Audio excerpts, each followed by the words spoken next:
Janagama collector Sandeep Kumar ఝా మరో వివాదంలో చిక్కుకున్నారు. వారం రోజుల క్రితం 14 టెక్నికల్ అసిస్టెంట్ పోస్టులు, ఒక మల్టీ టాస్కింగ్ స్టాఫ్ పోస్టుకు నోటిఫికేషన్ విడుదల చేశారు. ఇక పోస్టులకు దాదాపు 300 మంది నిరుద్యోగులు దరఖాస్తు చేసుకున్నారు. 300 మందిలో 101 మందిని షార్ట్ లిస్ట్ చేశారు అధికారులు. షార్ట్ లిస్ట్ అయిన అభ్యర్థులు ఉదయం సర్టిఫికేట్ వెరిఫికేషన్ కు కలెక్టర్ కార్యాలయానికి రావాలని అర్ధరాత్రి 11 గంటలకు ఫోన్లు చేశారు అధికారులు. సర్టిఫికేషన్ వెరిఫికేషన్ కు వచ్చిన అభ్యర్థులకు సడన్ గా ఎగ్జామ్ పెట్టారని, ఓన్లీ 89 మందినే ఎగ్జామ్ సెంటర్లోకి పంపించారని, తమను లోపలికి అనుమతించలేదని ఆరోపించారు. కలెక్టర్ అధికారులు పోస్టులను అమ్ముకున్నారని 11 మంది బాధిత అభ్యర్థులు ఆగ్రహం వ్యక్తం చేశారు. పండగ రోజు ఎలా ఎగ్జామ్ పెడతారని ఫైర్ అయ్యారు. అభ్యర్థులందరికీ మళ్లీ ఎగ్జామ్ పెట్టాలని డిమాండ్ చేశారు. అప్లై చేసిన స్లిప్లు ఉన్నా కూడా మమ్మల్ని ఎందుకు లోపలికి పంపించలేదు?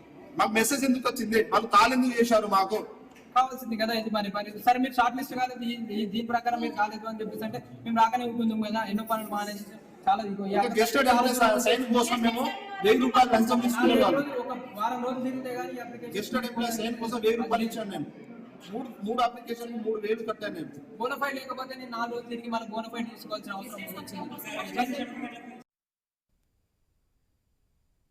రైట్, ఇక జనగామ కలెక్టర్ సందీప్ కుమార్ ఝా మరో వివాదంలో అయితే చిక్కుకున్నారు. ఇక ఇదే విషయానికి సంబంధించి లేటెస్ట్ అప్డేట్స్ అందించడానికి మా ప్రతినిధి ప్రశాంత్ ఫోన్ ద్వారా అందిస్తారు.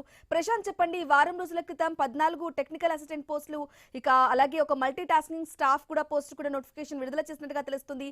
మరి కొంతమందికి ఎగ్జామ్ పెట్టారు, మరి కొంతమంది కూడా ఎగ్జామ్ పెట్టలేనట్టుగా తెలుస్తుంది. ఈ విషయం అధికారులకు తెలిసిందా? అప్డేట్స్ ఏంటి ప్రశాంత్? ఎస్ బ్రాహ్మణి, ఇటీవలే ట్రాన్స్ఫర్ లో భాగంగా వచ్చినటువంటి జనగామ కలెక్టర్ గా ఉన్న సందీప్ కుమార్ ఝా నిత్యం వివాదాల్లో తలదూర్చి అబాస్ పాలవుతున్న ఘటనలు చోటు చేసుకుంటున్నాయి. ఇటీవలే అటు గత పైన కలెక్టర్ రిజ్వాన్ బాషా ఏదైతే కలెక్టరేట్ ప్రాంగణంలో ఏర్పాటు చేసినటువంటి ఈ యొక్క ఇందిరమ్మ క్యాంటీన్ ను కూల్చే ప్రక్రియలో భాగంగా దళిత కుటుంబాన్ని నానా ఇబ్బందులకు గురి చేస్తూ గత 3-4 రోజులుగా తతంగా నడుస్తున్న తరుణంలోనే ఈ రోజు మరో వివాదం బయటపడింది.